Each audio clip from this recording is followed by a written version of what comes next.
who may all have turned out to vote for him, that doesn't necessarily mean that they're completely convinced. In just 5 weeks' time, France goes back to the polls for parliamentary elections, and because his party, En Marche, which sort of means onwards or forwards, is a start-up, at the moment he doesn't have any MPs at all, and he's only announced the names of 14 candidates when you need 577 to run a candidate in every one of France's constituencies. So if he wants to push through his own legislative agenda, he needs that parliamentary majority, and that is going to be the hard part.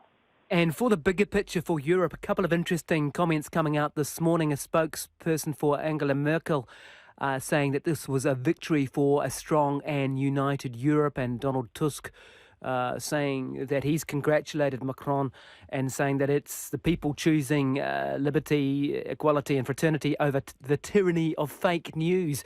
Is your assessment that this is a win for the Europe project, if you like?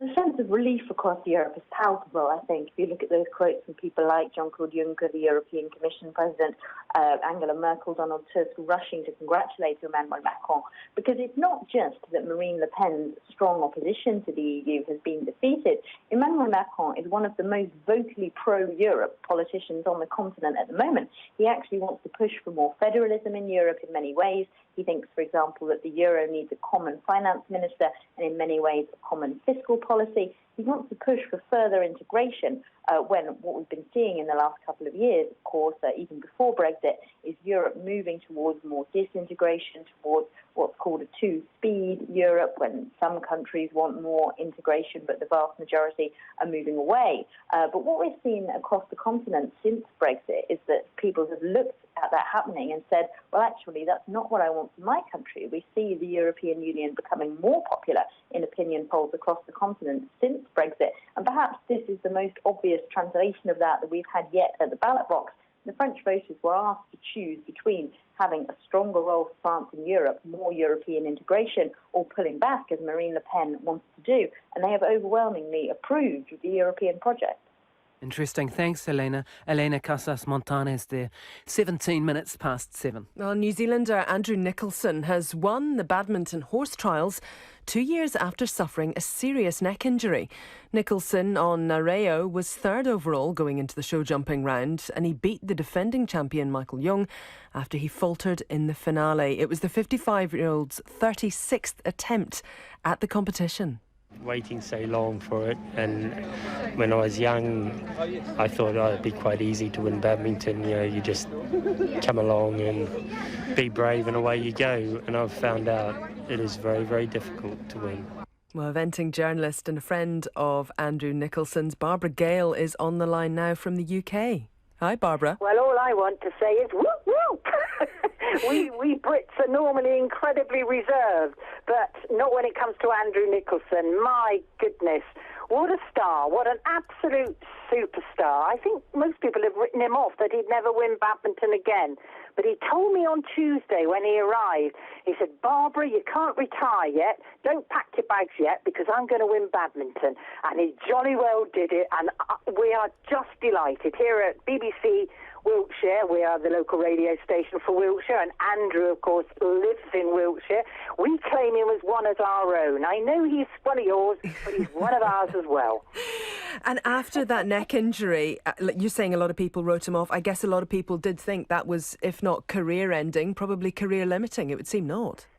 Well, from what we heard and from what Andrew has said to me and to others since, I mean, he was very lucky not to have been paralysed. His surgeon told him that 98% of people who had that type of neck injury were paralysed. He had 8 hours of surgery. He had really, didn't he, about over a year off. He was at badminton last year, walking wounded. He was entered and then withdrew because he wasn't quite right. But my, oh my, he was spot on today. Whew. I mean, I am so excited I can hardly breathe. I don't know who was more excited today, Andrew Nicholson or me. I was going to say, it sounds like you're more excited than he is, but nonetheless, 36 attempts to get to this point. Just extraordinary. And going in third overall, I mean, he must have realised he had a pretty good shout. It was absolutely absolutely incredibly tight at the top. There was less than one penalty between those top three riders. The two German riders, which of course was the absolutely great Michael Young from Germany, world-renowned, world champion, world everything rider. We all thought, no, Michael is going to do it. But Andrew kept his word. The wonderful Nareo, who, let's face it, has sometimes had the odd show jumping pole down, and he held his nerve. It was absolutely spine-tingling, and he went round clear. You couldn't hear a penny drop in that arena. He went clear. He had just one time penalty, but it made not a lot of difference because Michael Young and the other German rider, Ingrid Klink, they all had poles down. Andrew was there, he'd done it, and the cheer, the British public love him. The cheer that went up, it was amazing. He was given 3 cheers by some of the event riders there and by some of the media that were assembled. We love it for you, we love it for Wiltshire, and I'm going to be a bit controversial here. I know that he has been perhaps perceived as a little bit of the bad boy of the New Zealand team. I don't think he's on it at the moment. But hey, New Zealand selectors, give him a chance. He's great. Now, just to talk a little bit more about some of the other aspects of the team. I mean, Andrew Nicholson on the Olympic team was left out. He must feel vindicated by what has happened today. He's far too professional to say it, but I'm going to say it for him. Yes, I think he is vindicated, and I think it's time, as I've just said, they rethink Andrew Nicholson. He can be a bit grouchy at times, and he can be a bit difficult, but he is a world superstar rider. You know, how can you leave one of the greatest riders in eventing history off your national team? It makes no sense. He's nailed the world's biggest 4-star event, badminton. He told me it means more to him than anything else. That feeling was unique.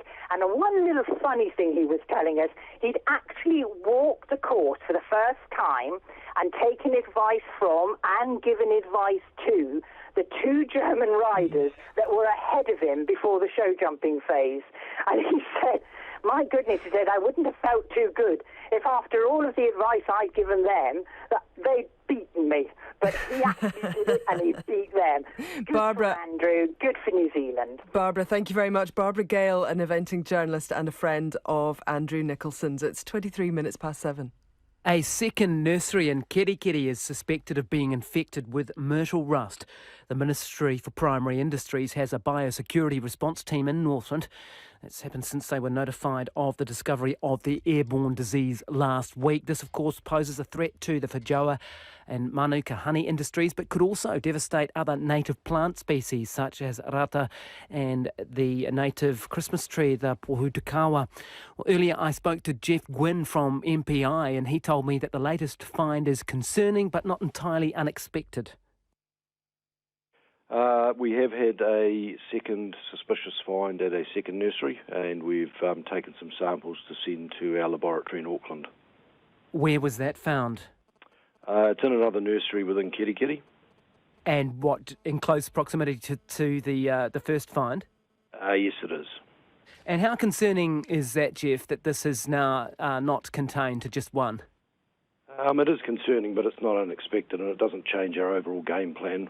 We'll just approach this nursery, if it's confirmed, with a similar approach we've applied to the first nursery. So does this mean it is going to spread throughout that region? Look, it's always been a likelihood that there is a potential for this to spread. That said, the game plan doesn't change. We're going to continue to throw the kitchen sink at this thing. What does that mean? Well, what it will mean is we will conduct the same approach that we conducted to the first nursery. We put a restricted place notice in place as a precaution until we can confirm the result of the samples taken. We will spray that nursery, and we will then start a delimiting survey moving out from the nursery, exactly the same as what we've done with the first affected nursery. How did you become aware of this one? Was it someone alerting you to it? This one was a result of the prioritised search our staff have been conducting in Kerikeri since last Tuesday. And is it just those two? So you've got one confirmed nursery, and this one is probable but not confirmed. Was that how you'd describe the status of it? Yes, that's a fair assessment, and at this stage it's the two. Okay, but you're saying it's likely that it'll go on from there and it will be more widespread? Look, it's always been likely that there's a wider spread, but we still hope that if we're able to keep it contained to these two particular sites, we have an opportunity to manage the disease at the earliest and best opportunity. Okay, so just in summation, in summary, do you think you've got a handle on this thing? Yes, I think we do. At this stage, we are doing everything we possibly can in relation to the fines we have. We've prioritised all of our searching. We've got a significant effort put into public awareness, because in reality that is also the way we will most likely be alerted to its presence. And we have DOC staff doing a lot of work around the conservation estate in terms of looking there as well. That is Jeff Gwynn on a second nursery in Kerikeri, suspected of being infected with that myrtle rust. Just a quick bit of traffic news in Auckland. Crash city-bound on the southern motorway this morning under the Ellerslie-Panmure interchange. It's blocking the right lane. Slow traffic between Manukau and Ellerslie this morning. 7:26. Well, Bill English has indicated that a social investment approach will be driving his first budget as Prime Minister. The former Finance Minister says the government wants to focus its spending on where it makes the most difference, especially supporting children most at risk of long-term disadvantage. Well, Bill English is in the studio with me in Wellington. Good morning. Good morning, Sue. Social investment, why? What's the great advantage? Just getting a very deeper understanding of which people where are going to benefit from the spending, and also along with that being able to show that an impact has been made. So in the case of the announcements last week, instead of widespread a small amount of money right across the early childhood sector or early primary school, we focused on particular groups of children. And I think that's part of the key to it, is understanding that this is money for the children and the need they have. In some cases, a few thousand kids who go to start school can't speak properly, rather than just putting money into the top of the education system. So the targeting of this money, that is as a result of information that you've got from data. Are you putting too much faith in the data? No, I don't think so. It can only tell you where to look, but it can tell you where you are going to get some real benefits in changing lives. But the business of actually doing it, of course, needs the dedicated frontline staff, to use the sort of funding delivery system that we have. Is there a worry, though, that you can prove anything with data? Well, there's 1,000 things you can prove with data. We've got much more much more information out of it than we can possibly use. But the decision-making process then is about sorting out which things matter, and in this budget there's going to be 10 or a dozen social investment initiatives, and I announced 3 of them the other day. Okay, so does there need to be greater oversight when people's data is being used in this way, do you think? Well, yes, I think there does need to be a high degree of confidence that data that is, particularly any data that is identified, is being used appropriately, that it's got thorough oversight. The ideal there is that the person whom the data is about is able to control who has access to it and how it can be used. Now, governments have never really done that. It's a big change to move to the personal control, but that's the direction we're going. Is that something that should sit with the government? Should it not sit with someone independent? Quite possibly, and there's ideas what around kind of, that. I mean, a commissioner, or what kind of thing are you thinking about there? Well, the term that's bandied around at the moment is what's called a data commons. So that is something that is independent of government, but is designed to have high trust, but does include as part of it the person whose data it is being able to control access to it. Is that something you'd want to put in place after the election if you're still the Prime Minister? Well, yes, we're pretty interested in the idea, testing the feasibility of it at the moment. Okay. Let's also talk a little bit about past the budget towards the election. Winston Peters putting some bottom lines out there, including the re-entry to the Pike River mine. Is that one that you feel that you can work with, considering the government stance here? Look, we're not negotiating some kind of technical issue like that. No, but people want to get a sense of where you are and what you think of that. So what do you think of that, bottom line? Well, putting aside the assertion of Mr. Peters that it's a bottom line or whatever, we've maintained for some time that the decision to go in the mine is not a political one. It has to be made according to our current law by someone responsible for the workplace and the people. And changing the law on that, as is being proposed, doesn't make the mine any less dangerous. If it's dangerous regardless of what politicians say about it.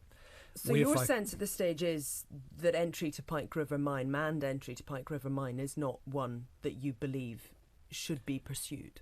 Well, we've already told the families that in the meeting with them in January that if the advice to us is that from people who would have to take responsibility that manned entry is too dangerous, then we are not going to compel someone to go in there. What we are doing is working with the families who understandably still want lots of answers to questions about what happened to their loved ones, which we're going to do through unmanned entry, and over the coming months that'll get started. Do you think it's responsible of Mr. Peters to be speaking about Pike River Mine in this way?